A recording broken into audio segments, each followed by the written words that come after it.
It is Sunday, May 24th, and I have finished my socks. Yay! They are beautiful. I'm going to try to do a little bit of close-ups of the details real quick.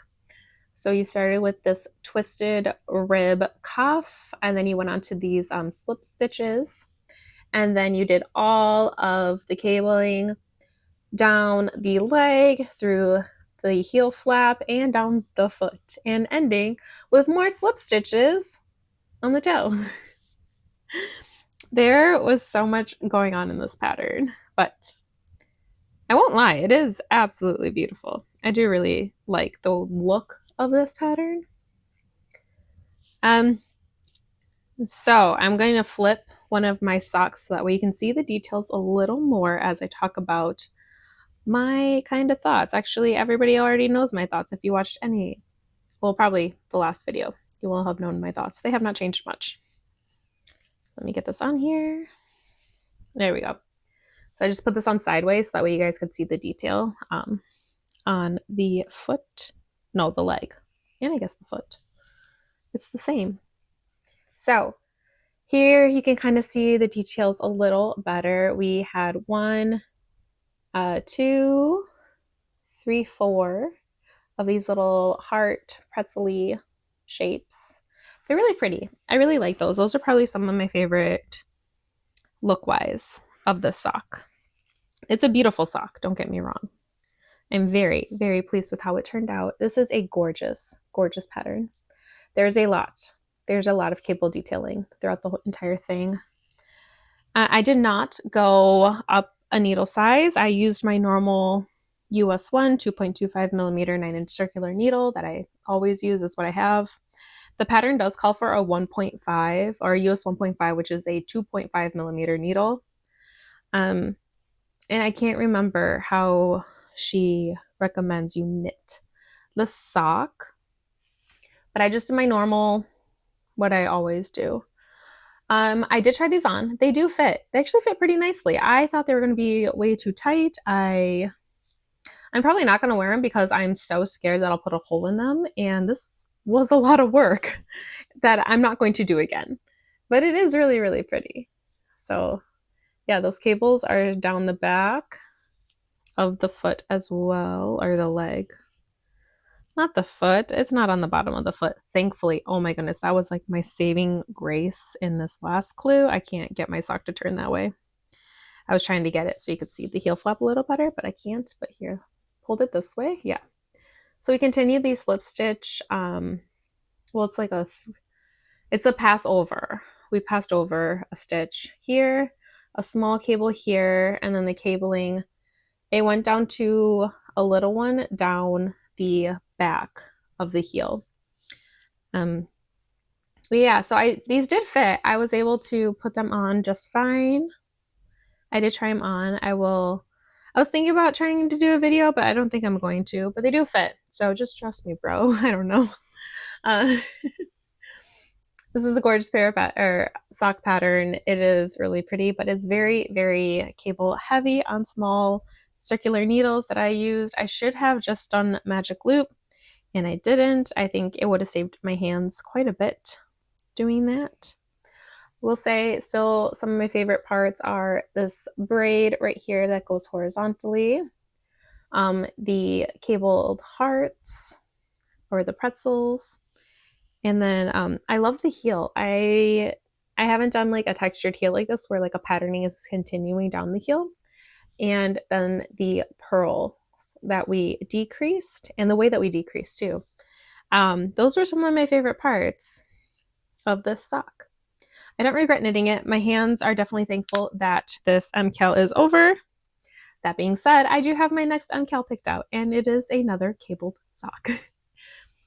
I'm going to be knitting the Wild Hyacinth socks by, I can't remember, but I'll have it down here so you guys can see who it is. This is another free pattern. I'm going to be doing, I think, another MKAL later on in June.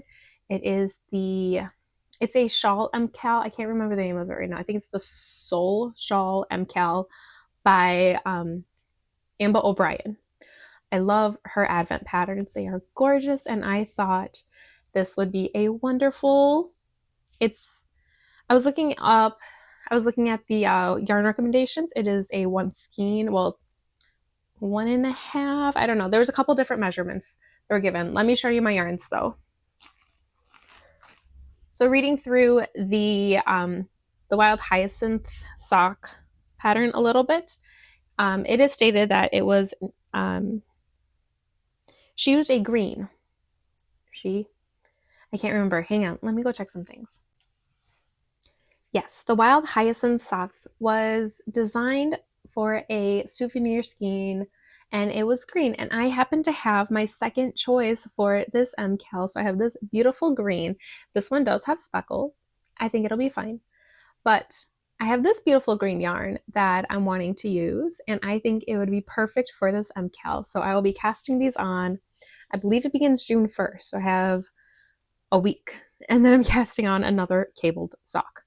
Please just give me all the advice on how to keep my hands from cramping up like they were with this one. I'm probably still going to use my 9-inch circulars because I only have, actually I could, but then I could only knit one at a time. I don't know. I'm going to debate it. Stay tuned for the next MKAL to find out what I do. And then for the shawl MKAL by Amber O'Brien, I have already picked up my yarn. So I have this sock set that I got from Moonglow Yarn Co. I was trying to find the name, but it's not on here. Oh, there it is. Oh, is this her Love for Ukraine sock set that I got a couple of years ago and never did anything with. I'm not the hugest yellow person, so I don't think I'm going to use that one. I have this one that I dyed up. I don't remember why. I don't remember anything about where this came from. I may have just been playing around with some dyes. I don't know. But I really like the way that these two look together. So I think I'm going to do this for the shawl pattern, and I will save this for something else. I really don't knit with yellow a lot. I do have a yellow shirt. You can see it up there. Am I pointing to it? I think I am. Yeah. But I really just, I don't know. I'm not drawn to yellows, and I love the way these two look together. I think this is so pretty. It's gorgeous, and it's going to make a gorgeous shawl. There's one other MKAL that I am looking at, but I think 3 may be too much for me. It is a very popular one that I keep seeing on Ravelry, and I think it's like the star quilt blanket or shawl. And I don't remember who designed it. I remember nothing. I'll put a graphic up here of what that one, if you guys want to check that one out. But I think 3 MKALs may be too much for me, since I also plan, I have other things on my needles, and I'm doing other things as well. So I think I'm going to stick with the 2. I think I can manage a pair of socks. I don't remember how many clues there are. I'll have more. I'll have an intro video. So I will go into much more details. But yes, my next cast on for my MKAL series is going to be the Wild Hyacinth socks in this color. Even though I know I have a hyacinth dye and it's purple. And I'm pretty sure the flower that color is named after, the hyacinth, is purple. But we're using green because we can do what we want.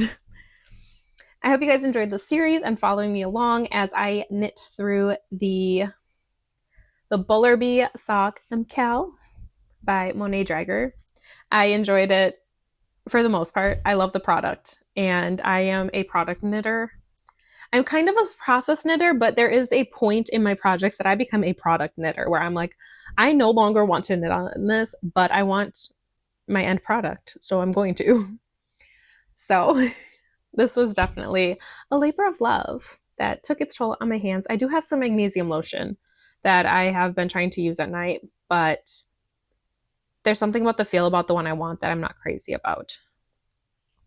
But yes, so my finished socks, I love them. I'm so happy with them, and I hope you guys enjoyed the series, and I will see you next time for my next MKAL. Bye!